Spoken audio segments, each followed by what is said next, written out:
2026 is the year of AI attacks. That's really scary. We are not even prepared to understand what kind of attack we are going to face. AI can be a hero and it can be a villain also.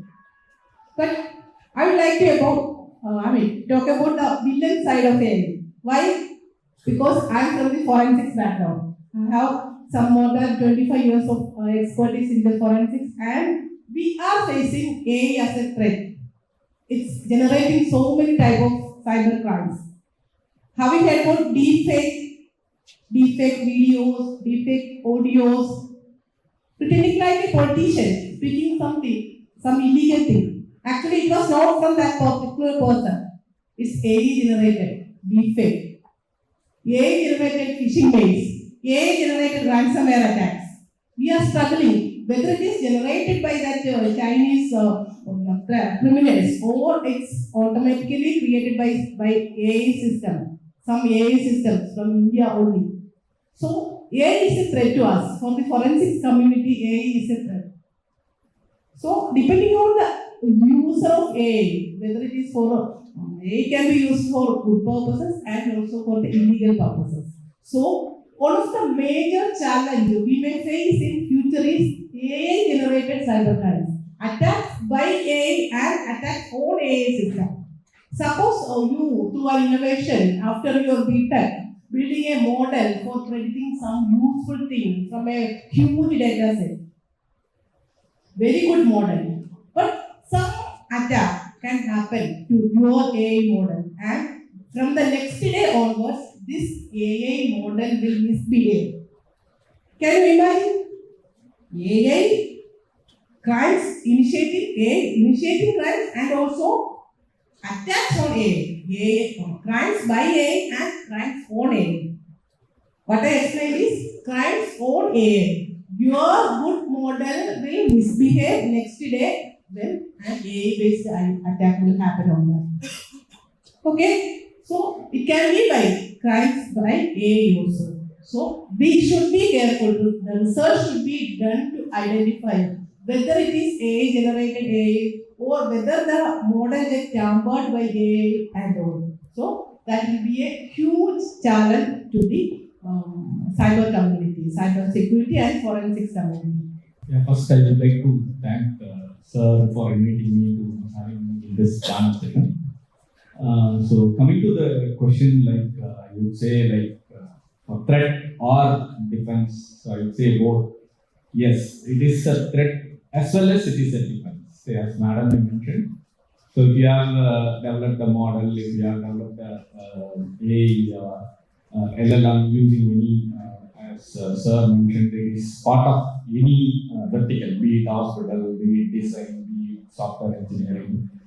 So while using the AI, it could be poisoned, like by prompt detection or data poisoning, or model itself corrupted, or it could behave differently. So we need to use AI for both arresting the threat, arresting the attack vectors as well.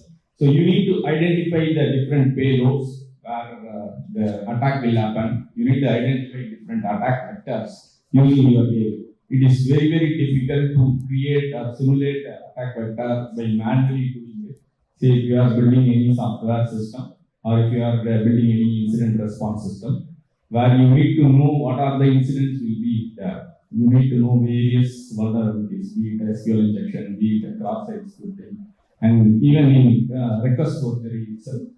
There are a lot of payloads. Earlier, we used to do only like manipulating the JavaScript variables, script variables. Now, there are a lot of export payloads out there. So, you can just ask for the AI model to generate various payloads. You can test your system. You can use the AI to make it defense for the attack system. But what will happen? The attacker will also use the same AI to generate a payload to attack a system. So this way, you need to have some visibility. You need to have some clear, whenever you develop any software system, you need to have a clear visibility. What are all the possible use cases? What are all the possible attack vectors? Whether this software system is able to handle those attack systems. For those things, you can use AI. So in a way, so it is possible to attack using AI as well as defend using AI. That's my Good morning, everyone. Better. And I would like to take this opportunity to thank Dr. Chokalingam, Dr. Harsegan, and the entire Vel Tech team, because I had a different perspective when I came here. Like, I thought college, there will not be much of awareness about cybersecurity. So we have a lot of scope to give a lot of jargons now. But after speaking with Chokalingam and Harsegan for 5 minutes, I changed my mind. Right? So I think we all should learn from you. I think let's keep it mutual. Like, we will learn from you and we will share our experiences. Right? And speaking last in the panel discussion is very tough because they've already spoken whatever I thought in my mind. But I'll keep it very simple, right? So let me start with the question. I want this to be interactive, so let's extend the panel to the audience as well. How many of you used ChatGPT this week? Be honest, sir. ChatGPT will monitor you. Excellent, excellent. Okay, so how many of you know that the term artificial intelligence is existing for a long time? Or which year, I mean, this word was coined by Mr. Allen. So, any guesses? Just guess. I mean, there's no negative points. just say any random year. Okay, so in 1950, a guy named Allen, he coined the term artificial intelligence, right? At that point in time, it was a theoretical, the idea was there in the papers. But they couldn't progress much for decades because they did not get the kind of support from the government, they had very limited budgets, and more importantly, they did not have the computing power as right? So, because AI needs a lot of computing power, they couldn't afford at that point in time. So, and for decades together, they were struggling to enhance AI system. But in 2000, machine learning became very popular, right? So, we all started using machine learning. That became a little popular. In 2010, that exploded to deep learning. So, the machine learning got exploded to deep learning. And in 2020, we are in the era of generative AI, right? So, how many of you know generative AI or conversation AI? What it is? Just raise your hand.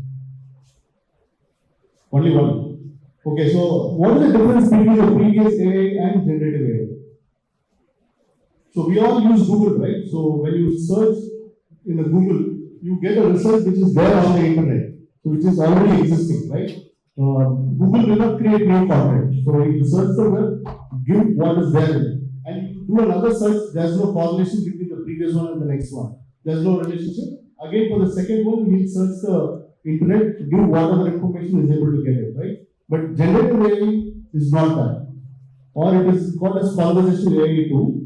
There is a correlation between all the prompts, like we call it as prompt in generative AI. There is a correlation between all the searches what you do, right? You can converse with the AI system. You can have a dialogue with the AI system, and it can create content, right?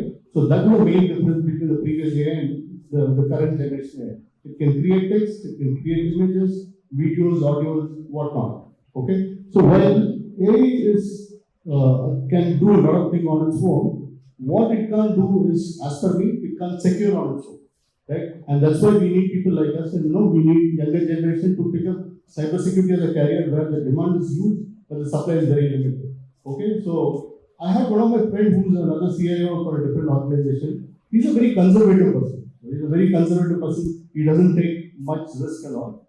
But one day he was looking very concerned. He asked me, Prabhakar, will I lose job for ChatGPT?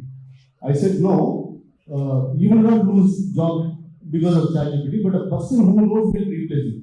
So you have to better go and study ChatGPT or keep yourself updated, and that's what exactly this college is doing. I'm very, very happy to be in this forum and addressing you all. As they both said, I'm also going to second that. So I also agree that AI can be used for defensive as well as offensive, right? No longer, the theme is AI versus cybersecurity. It's not good, right? It's AI versus AI, mission versus mission. Okay, so what makes the difference then? It's how well you train your model. Okay, who's going to train the model very well? It's us or the hacker, and that defines who's the better or who's got the upper hand. So it all depends on the way we train our model, right? So I hope a lot of people know What is an LLM? Just raise your hand. LLM, SLM. Okay, you need to understand these terminologies because we speak in a different language and that is not getting transformed to you.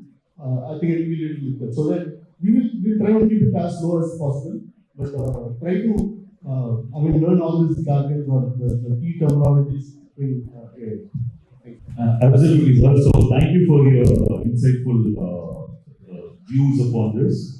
So I just made a small note based on what three of you had shared. And interesting thing is, there is no one defending the argument, right? So all of you unanimously accepted that fact that AI can be used for both good and bad.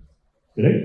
Okay. Now, it reminds me of a very popular saying. They say, hackers don't hack technology. I'll repeat, hackers don't hack technology. Hackers hack people who use the technology. Yes or no? Am I clear? Right? So, having said that, AI is majorly allied domain used by people from various verticals. Right? The interesting part is it has something called self-learning, right? You can put a PDF file today, it keeps on learning in the PDF file and it has parameters set, so whatever questions you ask from that PDF, it's able to answer, right? Rajinikanth movie, Chippy the robot, he takes a book, does this and throws it. What happens? He actually scans the whole book into a certain format and stores it. That's a training data, correct?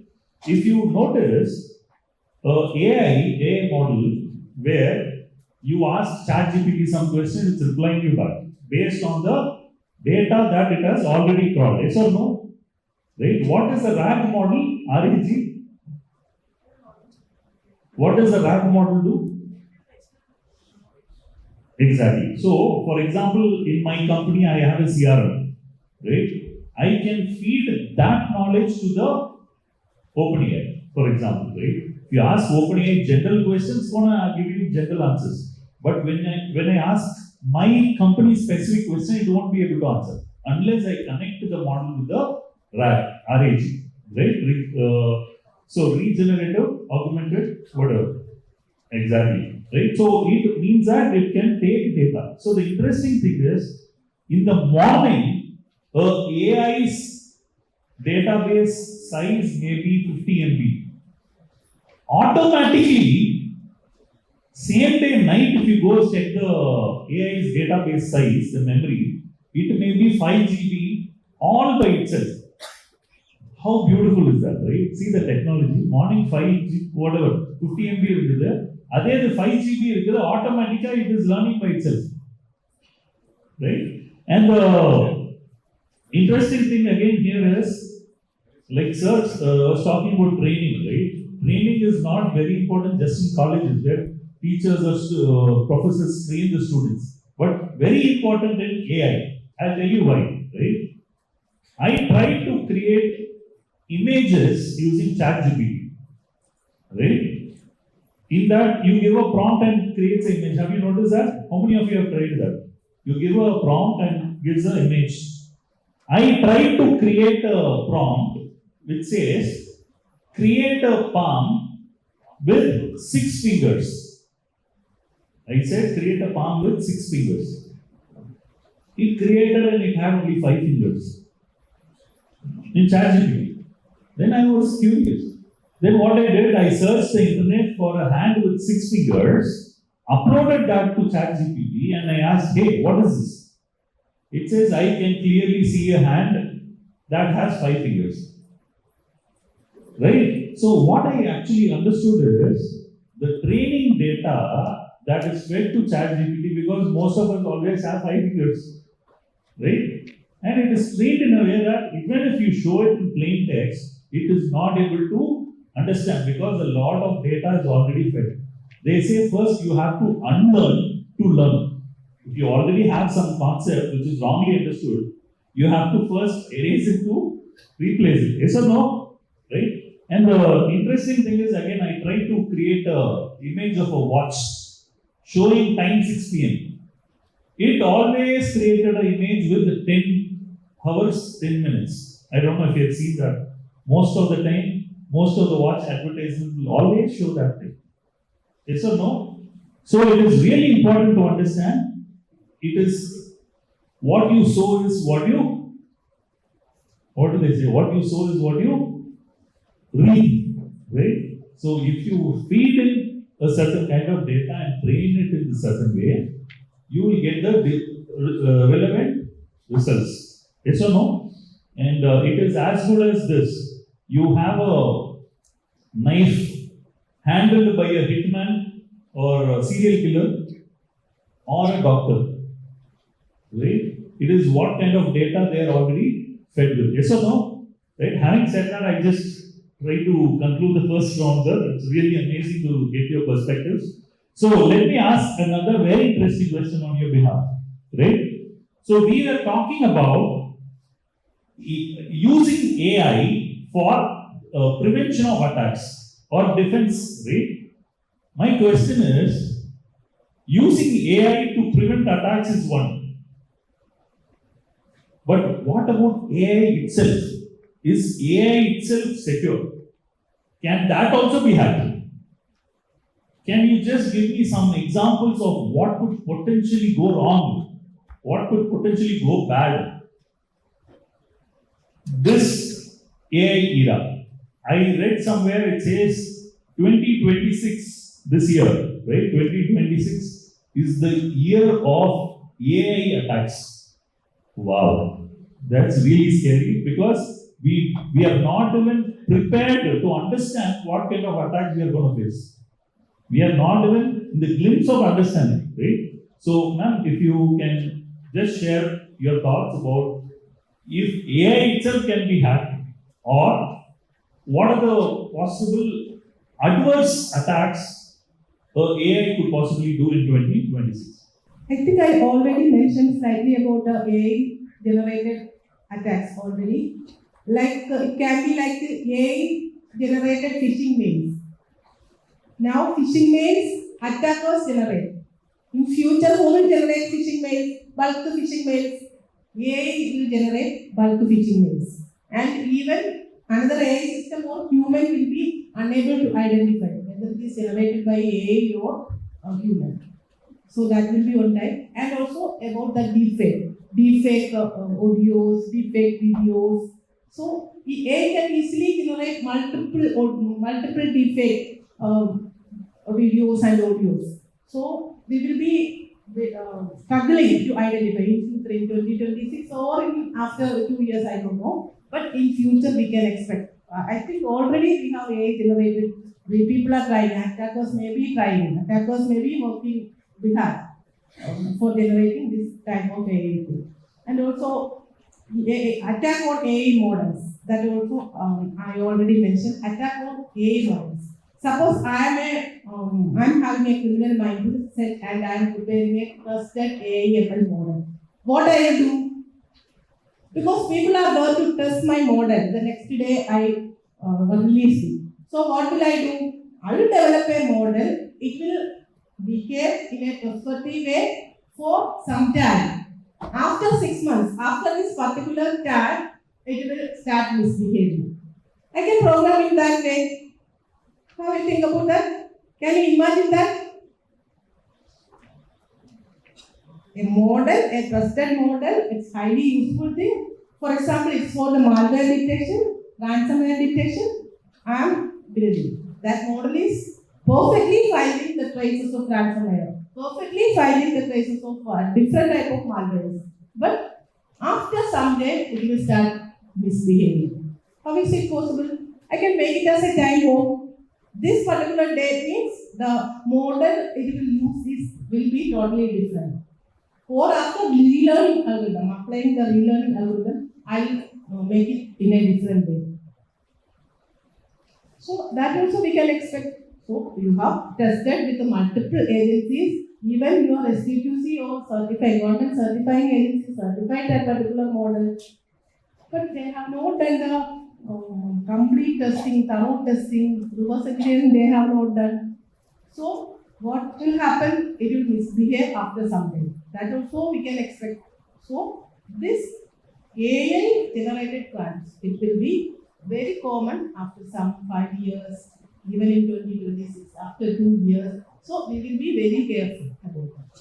So what is the solution? We should somehow identify whether it may misbehave in future.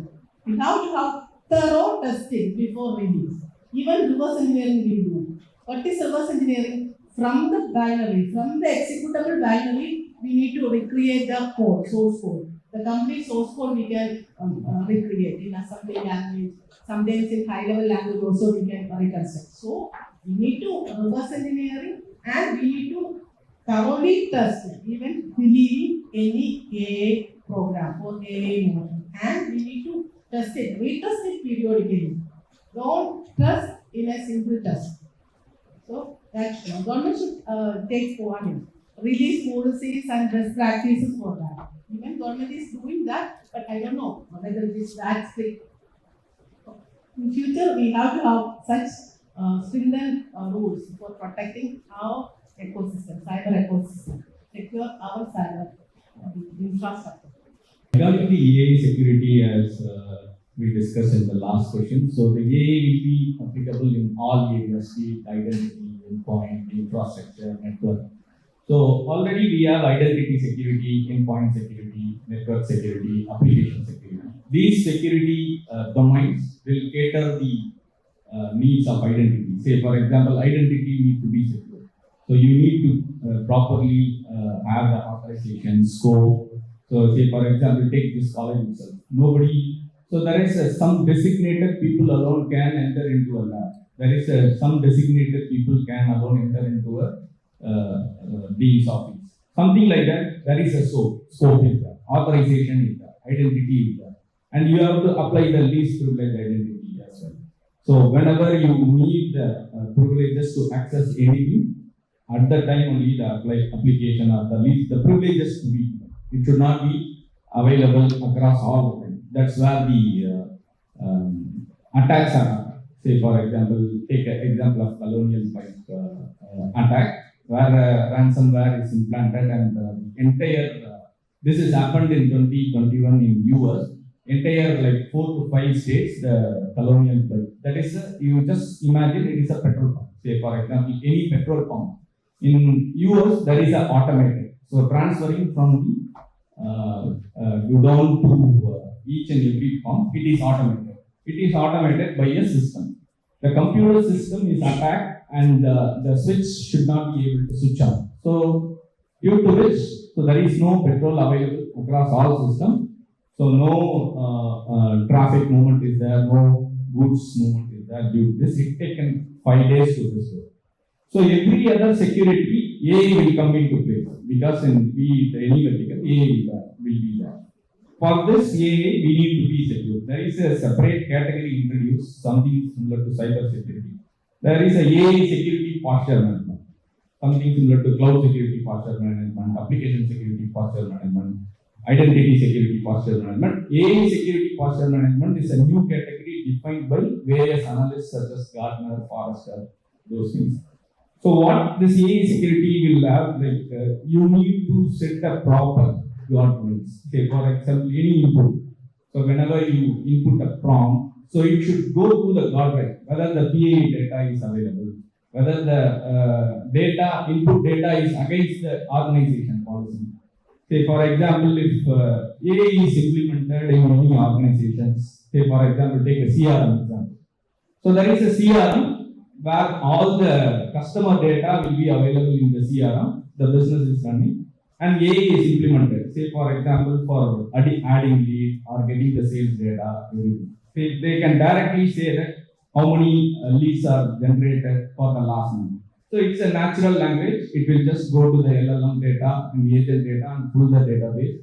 Data will be available as a plain text. But it should not get the salesperson should not get the production or the data or customer data. He should not manipulate the prompt to get the data which is only available to the CFO kind of thing. These are the things the AI security should be handled.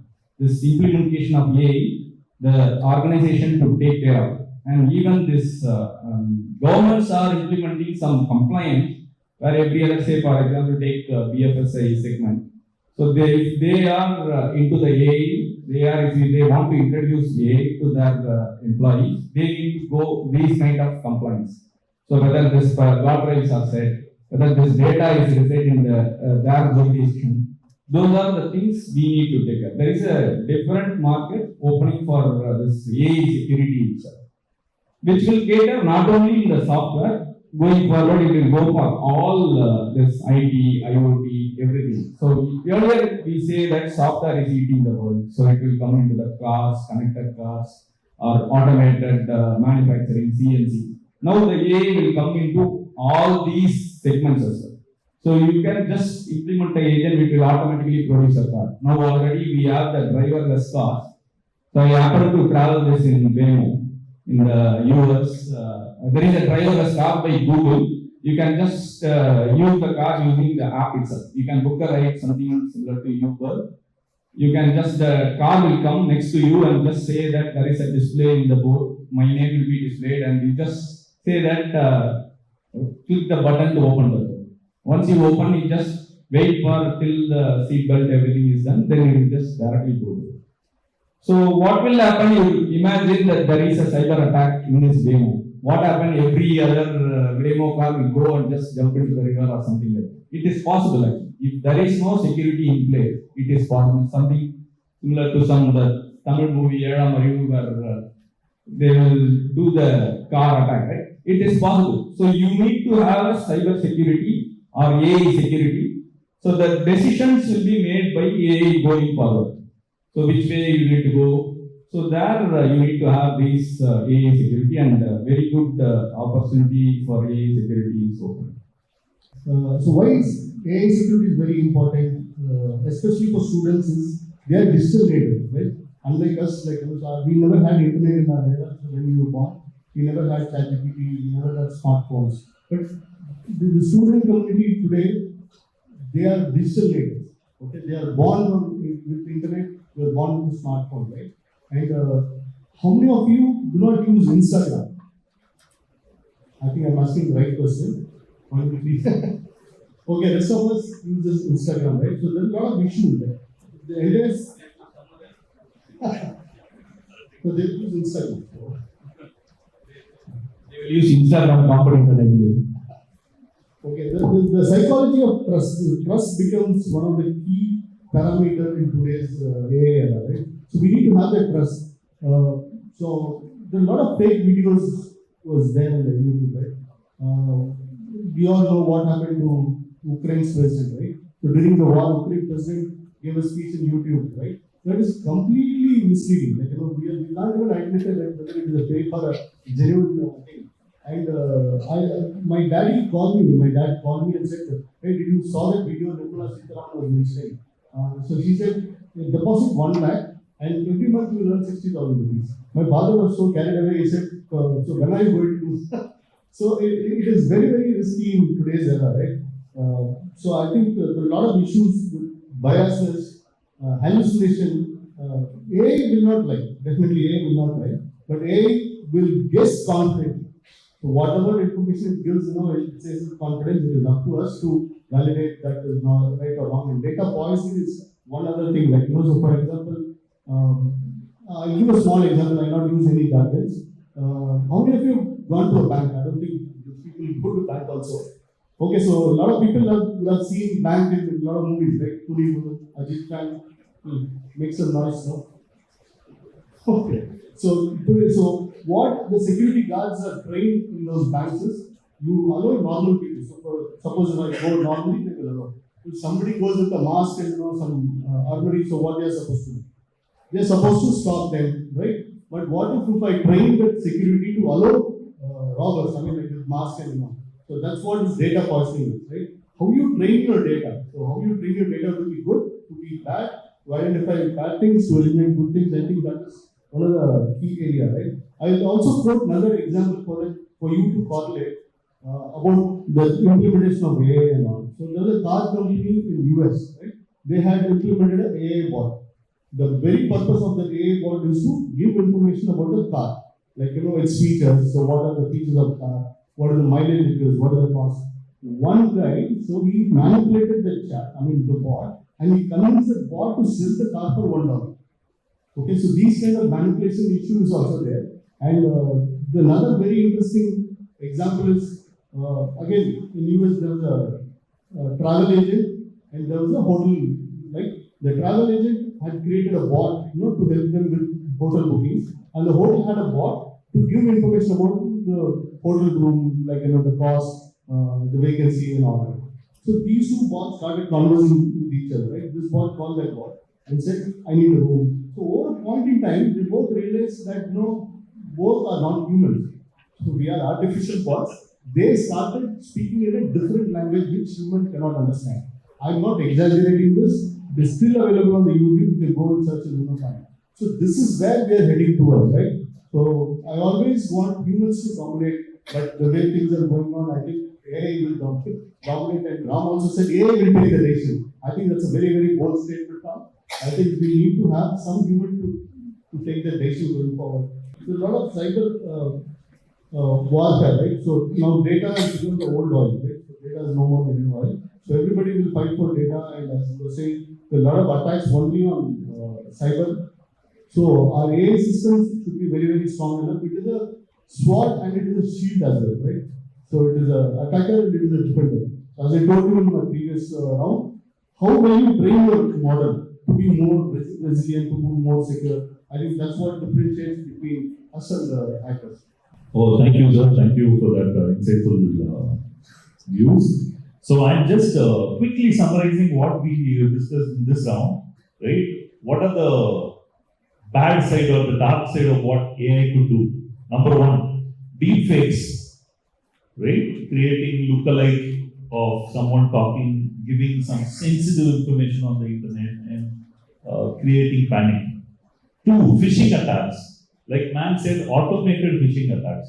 Imagine you get a perfectly crafted message which says, dear, your first name, from your organization name, from your designation name, all that pre-filled with the design and everything pro class, right? So you can't differentiate if it's a actual phishing mail or a normal email, right? It would create such level of class. And the best part is it can automate the whole thing, right? If you went to this website and saw this product, then initiate this kind of a phishing email. That's also possible, right? And as Man was saying, AI models, right? There are so many models today, right? We talk about Mistral model, we talk about the Twin model, we talk about WAN 2.2 model, we are talking about Opus model. Each model is used for a different reason, right? So, as we are already aware, for AI, you have two things, LLMs and the data set. LLM is like your thinking ability of your brain, correct? Data set is the actual content that is stored in your brain, correct? Just a small differentiation. Data set is what is stored in your brain, and LLM is the thinking ability. Are you good at mathematics? Then use a Mistral model, for example, right? Are you good at programming? Then use Opus model, right? Are you looking for some specific hospital-related or cancer cell-related? Create your own model and call. You don't need to call it large language model. You can call it small language model or very small language model. If you ask, when you go to a website, there's a chatbot. You ask the chatbot, hey, what is the time? What is the weather? All that. Why should it answer all that questions? It should answer only the kind of products they have on the website. Yes or no? It should not answer anything irrelevant. So you can have a very small language model there, right?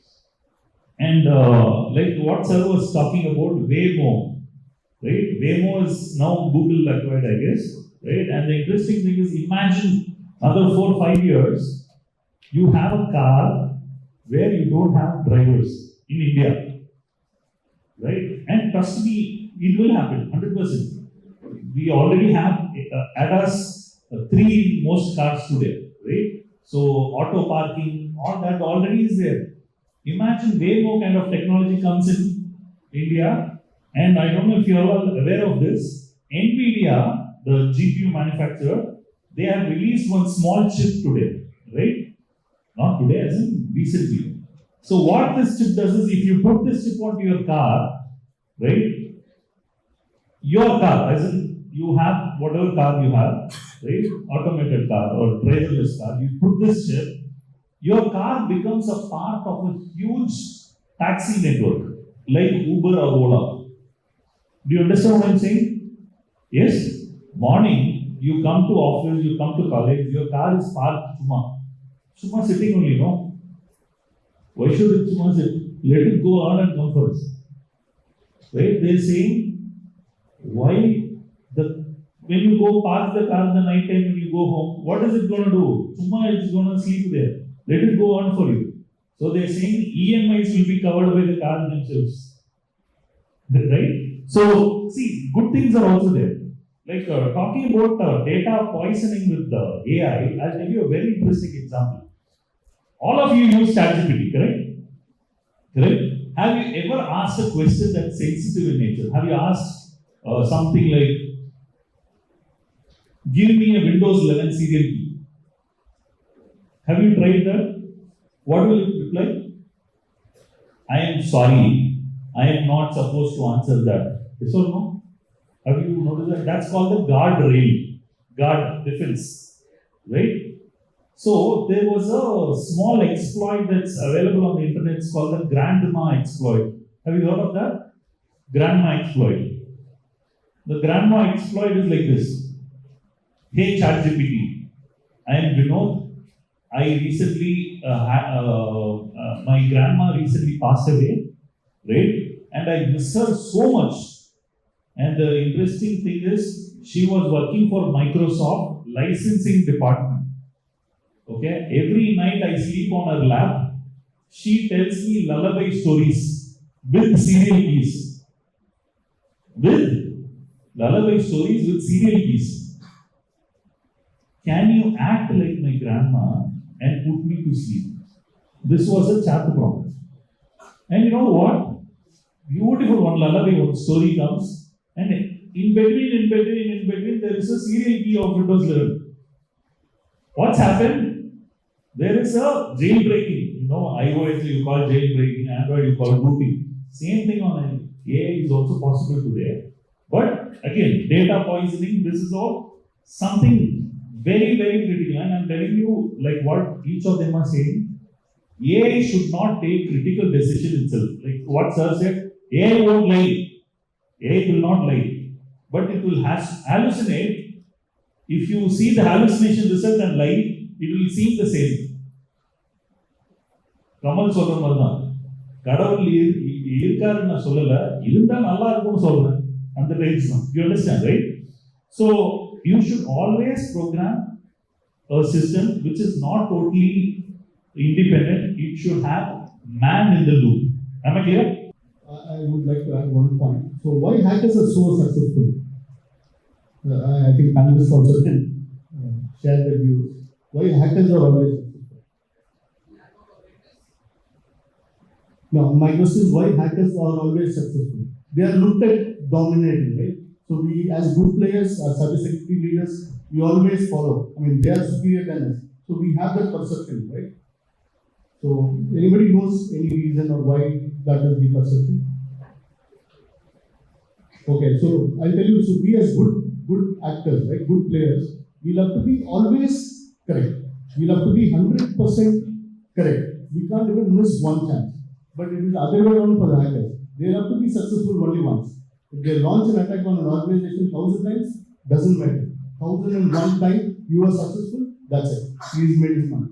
So I think that is a perspective what we love to keep in mind. We love to be always right, right? And there's another story of that happened in my life I wanted to share.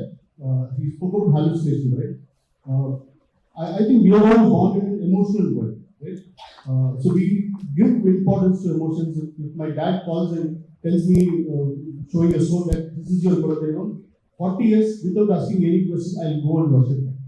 If I say the same thing to my daughter, she will never accept it. She'll ask why, how. Okay, so whatever we say, they don't believe, right? So every time I mean, when I have a conversation with my daughter, she asks me something when I say which is something new, she immediately goes to ChatGPT and verify. He said, Papa, you're wrong.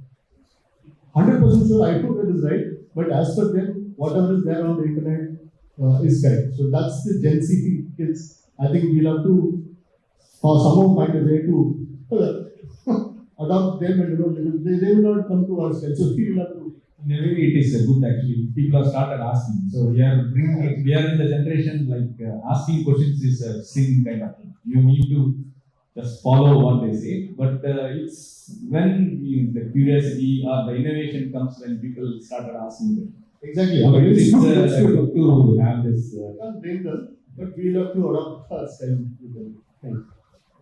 And one more thing I would like to add, like Sir said that AI will take the decision. It should be in the steps. Like first, it will be human in the loop, and whether the human accept the decision made by AI is good, and then it should human should allow the AI to take the decisions. But soon AI will continuously take decisions. Say for example, in any ITSM or USM or service-based implementations, the AI will automatically assign the tickets to specific persons.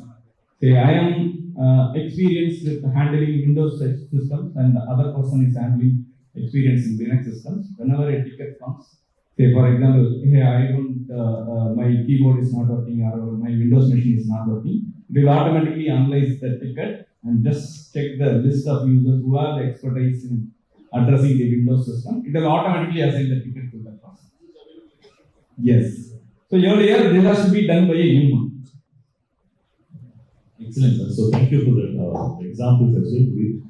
I'm really able to connect. I hope you're all able to connect to these examples as well. Yes or no? Yes? Okay. So maybe for the benefit of time, I'd like to keep this question short. So, ma'am, say as a student, what are the career opportunities around AI and cybersecurity? AI, cybersecurity, or AI and cybersecurity together, right? Since you come from government background, what are the benefits for students? Is there some schemes or some opportunities that students can exercise or potentially explore, like incubation or some seed funding or something of that sort? If you can share some insights around that, people who are keen on startups, AI and cyber, it may be really helpful. I think I already mentioned about many research areas related to cybersecurity. Now, I'll be explaining about the government initiatives, government funding for research and development. In our discussion, before this panel discussion, I already mentioned about from the research institute. I can share problem statement. All the research institute or industries, they can share their problem statements with the academia, with the student community, so that the students can do the basic study and they can come out with some proof of concept in each problem. In each problem the country is facing, if we split into small problem statements, students can very well work on that and they can come out with some algorithm, some proof of concept. Later, this industry or government agency or research institute, they can convert it into proto models or some products which are deployed, which the citizen or the user community can very well use. So the government initiative is, I'm from CDAC, Center for Development of Advanced Computing. It's under the ministry, Central Ministry, Ministry of Electronics and Information Technology, MIT. So MIT is constantly funding, research funding, do the research funding, and I have already completed 10 cyber forensic projects as part of that. So nowadays, what MIT make it mandatory is, you should have some academia collaboration and also the private or startup industry collaboration for sanctioning a project. Earlier, in my previous projects, we CDAC alone was working in all these research projects. Now, ministries, central ministries, they are well aware that even startup can contribute better, even students can contribute better. So, the multi-stakeholder collaboration, that also I already mentioned, the collaboration with the academic institutions, startup and private industries, and also the government. when they come together, the academic institutions like IIT, Vel Tech University, Amrita, they can very well come out with the problem and the proof of concept that the industry, startup or CDAC like research institute that can take, and we can convert it into a product. So such a model, in order to implement that, the first step is from our side, we have to share the problem statement, and also we will incorporate your contribution, your partnership in all the future projects. So that is one step. And the question was regarding the research opportunities. I have mentioned about lot many research areas like defect detection, then crimes that are happening in the dark web, ransomware and other type of malware attacks. Then what is the current area is IoT era, AI and IoT era. IoT is everywhere, Internet of Things, it's everywhere. In all critical systems, smart cities, in all the critical systems like healthcare, power systems, telecom, transportation area, all critical sectors, there are lot many IoT ecosystems available. In future, what we need to connect between these sectors. Connected car has to communicate with the pacemaker inside the driver.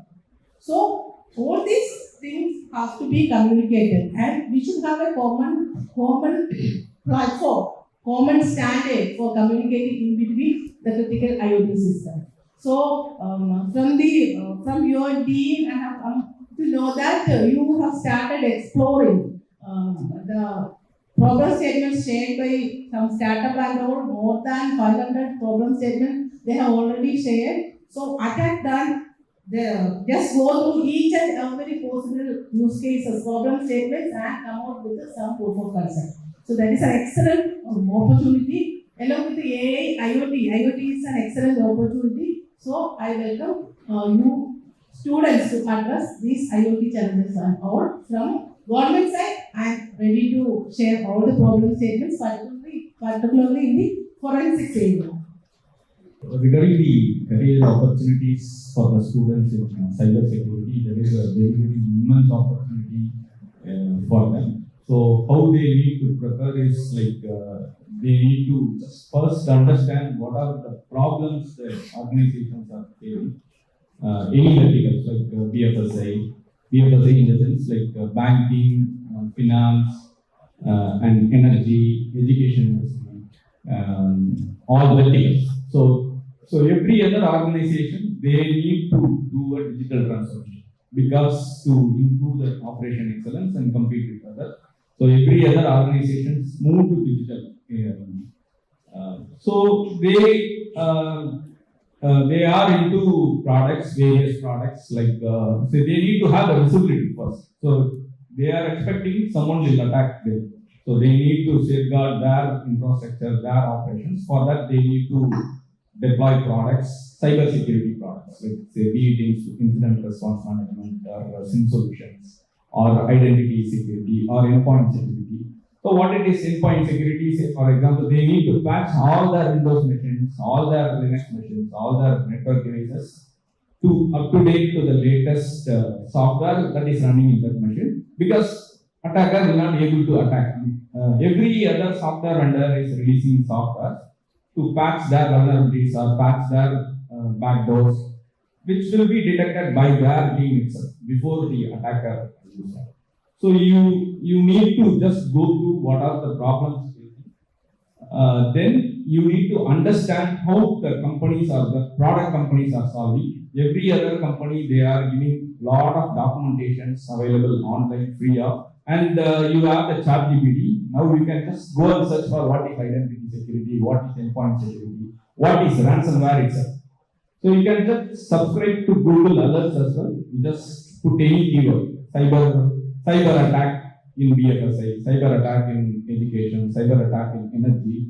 You will get daily tons of emails because there are a lot of cyber attacks are happening across the world. You just understand, you just go to, there is a compliance where every other organization has go through any attack, they need to publish the doc completely. In India, we have a CERT India is there. So if any attack or breach, for within 72 hours, we need to inform them and we need to inform the customers, everything. So everybody will publish what is happened. Say, as I mentioned in the earlier question, the colonial attack, recent this Jaguar attack. Those are the things, very basic security mishaps. So some VPN password is stolen, or they guess the VPN password, because in the age of AI, it is very easy to guess. Even one step ahead, this encryption will be broken soon, because see, this AES encryption is juggling between numbers. Say, for example, assume something like matrix. You just reverse the matrix with some 5,000 rounds. So that is, so once you decrypt, you need to re-reverse it.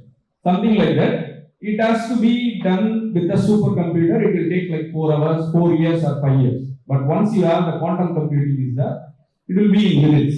So today's encryption, so if you say that I have a password and I have encrypted with AES 256, but if you have a quantum computing, even this AES will be there.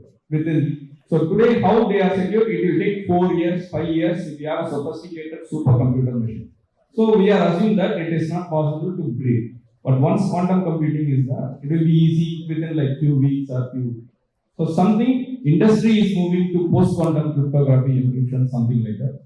So you can just explore various cyber attacks and how the attack is performed. What are the tools used to mitigate? Once you know the attack vector and how attacker are performed, you will mitigate those things and you will know how to arrest those attacks. The product companies are building products to attack, to mitigate these attacks.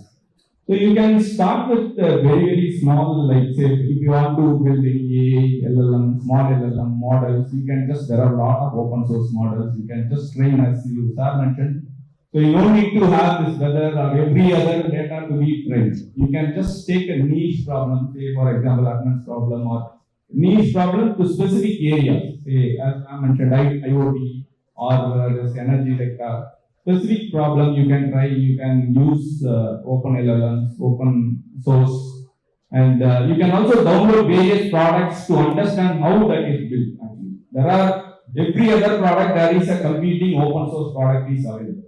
So you can also explore those open source products. You can also reverse engineer those products because it is open source. You know the code. You just go understand how the problems are addressed. So whenever there is any problem is addressed in a better way, customer will definitely come to us. This way, so you can choose, like say if you want to go to any product company or service company, or you want to build a startup, based on that you can work. But cyber security, being this age of AI will come in all the verticals. There is a security posture should be there. People, there is a very limited skilled people available across the world. There is a research report for that. There is a very going forward, this AI security will be most wanted skill set from the students. So you just prepare yourself to address these gaps. Yeah, I'm also going to echo Mr. Ram. Actually, the cybersecurity as an industry will exist. Okay, but it is not easy. Okay, so it's very tough. So I'm going to speak the truth. Amazon had a SOC center. So there were 400 people working in the SOC center. That was reduced to 40 people. Even in cybersecurity, we will lose jobs for AI. I think 60% of the jobs which is existing today will not exist in the next few years. Trust me, AI will take all the jobs. Okay, so it's not very easy. You have to pick the best of the best. Suppose if I have 10 people, I have to pick one, you have to pick the best. If it is 100, 1,000, I have to open up. We will not get that. So it's very tough. It's not easy as you are speaking. Cybersecurity industry will be there, will flourish. But a lot of automation plus human aided AI will come, right? I think it's very important for us to understand this reality. Okay, so if I join cybersecurity, immediately I become a CISO or the Marina, it's going to be very tough. So please keep that in mind. And another thing is so L1 and L2 jobs are going away with AI, right? Assume I'm a fresher. I graduate from college. I go and join earlier days a security company as L1. Okay, so I work for 2 years, 3 years, gain some knowledge. Organically, then I'm shifted to L2 and then to L3. But now with L1 and L2 is completely replaced by AI, how can somebody be directly L3? So that is a question which goes on in my mind. I don't know what is the answer for that. I think it's very tough. I'm again reiterating. You have to be the best of the best to survive in this industry. It is not going to be easy.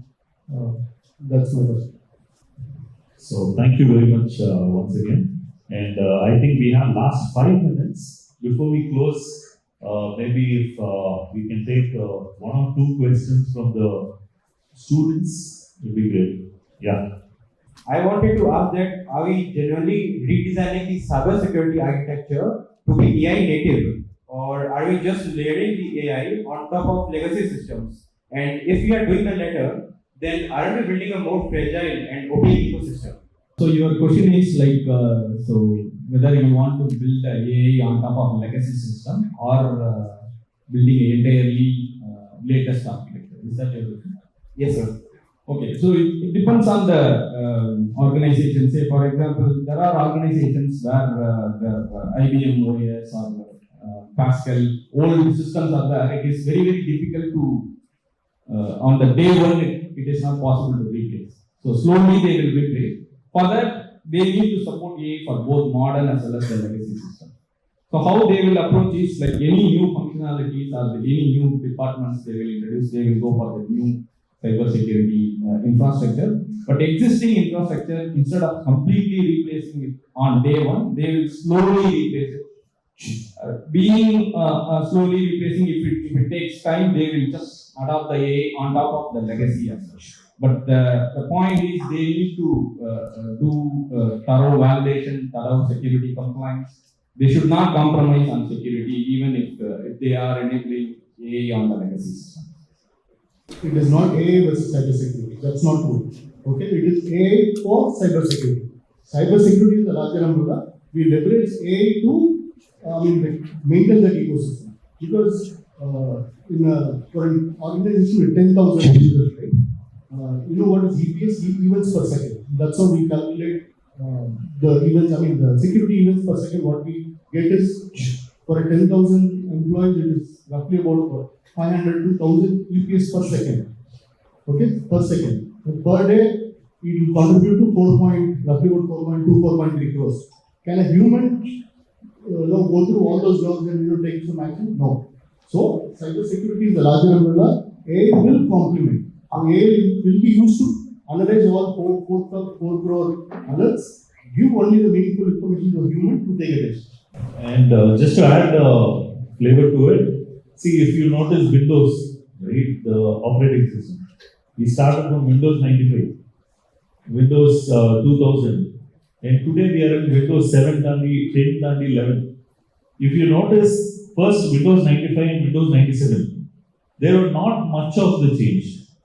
From 97 to 2000, not much of change. But eventually, if you see from 95 to Windows 11, there is a vast ocean of a difference, right? And that is exactly how it happens even here. If you see, AI is not new to the industry. AI is actually there in the industry for more than last 14 years. But suddenly, after ChatGPT has come, it has gone to every single person's usage, right? Every single person on the internet has started using it, and now it has become mainstream. Everyone has started to focus there, right? So, if you ask me, I think it will take its core, a period of time to eventually become a proper AI native app than what it is right now. Right now, if you see, there are MCP servers that are built, for example, right? If you have Microsoft Word, there can be a MCP server built so that AI can communicate to Word using the MCP server, right? Is that native? No, it is not native. It is a temporary interim solution that is right now made available so that you can enable and use the features that are available right now. But maybe another 5 years from now, the AI that we will see and what we are using may be totally different. They also call it the AGI, right? So there will be a vast difference and change in the AI. That's my opinion. Thanks. Is it privacy versus security, or is it privacy and security? Of course, in many places, privacy is important, but I feel that in some places, privacy is the cost for unsafe situations? Comments on that, please. And I think it's a very beautiful question. That's a very wonderful question. Thank you for asking that. There's no privacy without security. Security is the foundation, right? So you have to have the foundation ready, then we can protect the privacy information. Privacy cannot be achieved without security. So security is the foundation. On top of it, you will build building blocks. So privacy is without security is not possible. As in, let's leave corporate office, let's leave the institution. Okay, so I use a smartphone. Okay, so we have to be responsible for using the social media apps. They've all given a lot of controls for you to do. Like for example, two-factor authentication. There is a lot of controls. But we have to ensure that we go and turn on each and everything. And simply, why does a calculator need access to my contacts, to my camera, to my location service? Not needed, right? But we have the habit of scrolling down IIT. That's it. So don't do that. Thank you. Yeah, I would like to add a few points what mentioned. So the privacy is a very important thing, as he mentioned. Say, for example, this is where governments are coming up with some compliance data, like say for GDPR, LGBT. Recently in India, they also have some privacy act for that. Say, they protect the people's privacy. Say, for example, if you provide your username or your age, these things to social media, the social media has to comply that these data should not be sold to some other third party.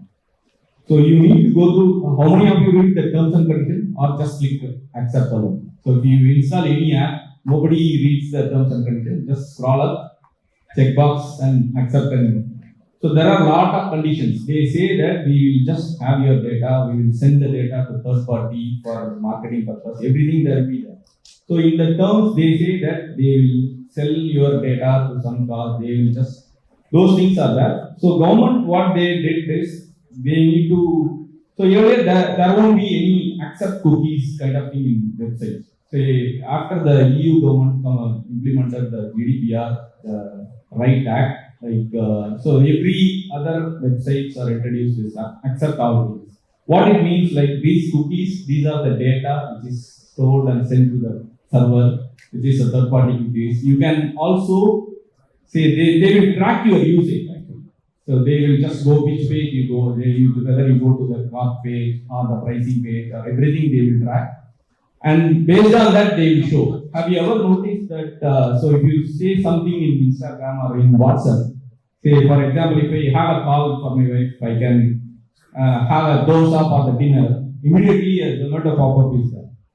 Say you have a 30% offer in this moment for dosa. How do they know? So these are the things we need to understand. So we need to, while installing any app or while installing anything, we need to go through these settings, we need to enable these privacy settings. And governments are coming up with strict laws, and a lot of companies are paid the fine for selling this privacy data, personally identifiable data. So we need to be aware of what are the data which is we are giving to the applications before the security. As Sir mentioned, security is the first part, and then the privacy is after that. Maybe I'll just add another point. So you have heard of GDPR, correct? What does GDPR stand for? GDPR. How many of you know GDPR is taken as influence, and in India there's something called DPDPA in place today, right? GDPR stands for General Data Protection Regulation. Data protection, not privacy. Please be clear on that. And DPDPA, what is DPDPA? It is Indian version of we have been influenced by the GDPR. What does DPDPA stand for? Digital Data Privacy Act. Okay, sorry, Protection Act, not privacy. So if you see both GDPR and DPDPA, it is not talking about privacy. It is talking about protection. Protection is a technical control you can put in place to ensure the data's privacy is maintained, right? And if you notice a little more, say for example, I go to chai teas, I drink tea, and they ask me my phone number. I give them my phone number. I get a invoice of the tea that I drank immediately. So they are actually collecting my phone number to send the invoice. This is the consent. If they are sending a marketing message saying we have offer this, that, etc., which is not my consent. I have given consent only to get the invoice. If there is something else that has happened, there is a consent management issue here. That becomes a privacy concern. You understand? So privacy is usually on data level. Protection is cyber technical control level. Am I clear? Excellent. So I think this one you want. I'd like to add something related to forensics also in the context of DPDP Act. So earlier in the case of cybercrime investigation, what we are doing is, if there is one suspect, we can gather any data, his mobile device data, his computer data, his SIM card data, any data, call data, records, anything we can collect related to the suspect. He's not a criminal, he's just a suspect only. Now, after this DPDP Act, challenging thing is we cannot take over each and every private and personal data of the suspect always. Level by level, we have to modify our cyber forensics tools in a way that level by level only we have to gather the evidence. First, somewhat the private information of that particular suspect we need to gather. If we found something suspicious, then only we can gather the email book. Then only the private data folder, like that. So level by level we need to gather. So we cannot take all the things granted, like taking all the private and personal data of a suspect. He's not a criminal because we have to protect his private and personal data. So that is the effect of DPDP Act of India in the forensic context. That also you must know. So we have come to the fag end of the program. Sharp 1 hour the time we started the program, and I would like to thank each and every one of you sitting here for sharing your valuable insights, and I hope everyone who's sitting here actually learned something. And more than a debate kind of a session, it was more of a fun-filled chit-chat conversation, right? It was really informative. I personally have a lot of things to carry back with me, and for participants, I hope it did ignite some kind of interest in either AI or cyber, right? In case of people looking for opportunities, internships, or project ideas, or some kind of a mentorship and inputs, feel free to reach any of us available here. We'll be more than happy to support the ways we can, right? All the very best, do good, and thank you everyone. Yeah, I would also like to thank Vijay ma'am. Because I found very difficult to come from it. I say easier. It was 1.5 hour drive. I thought, okay, what is this? Then after listening to Vijay, she's coming from Kerala. Okay, so which means that we all take cybersecurity very seriously, right? We have developed, we are running from this industry. We wanted to give it back. So we are open to any kind of support, whatever your students need, any counseling, any mentorship. You can reach me. I think I'll leave my LinkedIn, my contact number to everybody. Please feel free to reach me. We'll be very happy to support in whatever way we do. And once again, thank you, Dr. Chokaliam and Dr. Rajsekhar. I think it's beautiful. I mean, the conversation we had before this panel, I will not forget. And thanks for the wonderful audience. Very